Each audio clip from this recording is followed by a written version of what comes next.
All right. Something doesn't make sense. How about we go back to the office and discuss the case over some tea? Sounds perfect, Jeremy replied. When they returned to the office, Eileen asked Jeremy to prepare the tea while she took a few minutes to finish something. When Jeremy came back into the room, he found Eileen reading the book. She was already halfway through it. Jeremy was a bit surprised and said, I didn't know you were such a fast reader. Eileen told him that it was a skill that had helped her a lot in her studies. After 20 minutes, she was finished. She put the book down and looked a little disappointed. I couldn't find anything in the book that would make someone want to burn every copy. Jeremy had his laptop open, and he was searching for more information about Sir Arthur, but he couldn't find much information on him. Then suddenly, he looked at Eileen and asked her. Did you tell anyone about this case? Eileen said. No, I didn't. Why? Jeremy told her. Our name is in an article in the newspaper. It says private investigators are looking into the disappearance of Sir Arthur Boyle's only book. The only person who knows we're investigating this case is Kevin, said Eileen. Did you notice anything strange about his house? Asked Jeremy.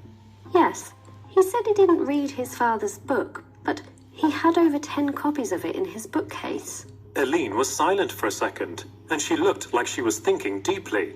Also, you asked him if he cooked, and he said that he didn't. But his house smelled like smoke. Exactly. His kitchen looked clean, too. At first I thought that he was burning his food. But do you think that he's the one burning his father's books? Jeremy asked. But why would he do that? And why would he hire us to investigate it? Eileen wondered. They looked at each other, and then suddenly Jeremy smiled at Eileen.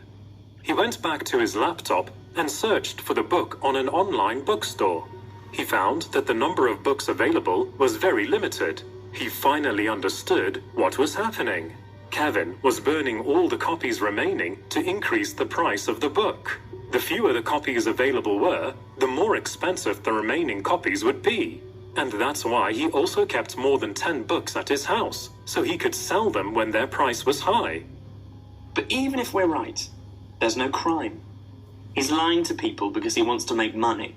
That's very wrong, of course, but I can't prove that he's lying. Jeremy said. How about we meet Kevin again to make sure that we are right? Eileen replied. When Eileen and Jeremy went to visit Kevin again, they were greeted by a heavy smell of smoke. When they rushed into the kitchen, they saw him burning the books. Jeremy asked him if he was burning the copies to increase the price of the book. Kevin said, Yes, and you can't stop me, even if you want to. But why did you hire us if you're doing all this yourself? Jeremy asked Kevin. Because you are famous. So I told the newspaper that you are working on a new case about my father's book, so everyone would want to buy it. I was using you. Kevin said with a smile. Everyone likes a good mystery. Eileen looked disappointed.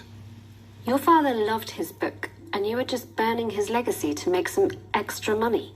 How could you do that? I don't care about my father's work. All I want is some more money from this stupid book. You've done your job and you solved the case. Now get out of my house. I need to finish burning these books, Kevin said rudely. Jeremy and I will stop you.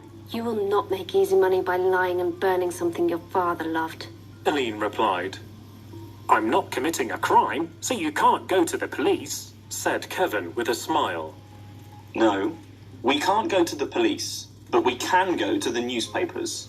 As you said, we are famous, replied Jeremy. Let's go, Eileen.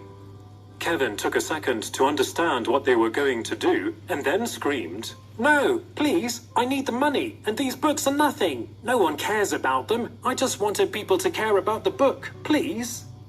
No, you are lying again. All you care about is more money. If you cared about the books, you wouldn't burn them, Eileen said as she left the house with Jeremy. The next day, there was an article in the newspaper about the case and how the private investigator's office had solved the mystery. It said that Kevin was lying and trying to create a mystery to increase the price of the book and make money.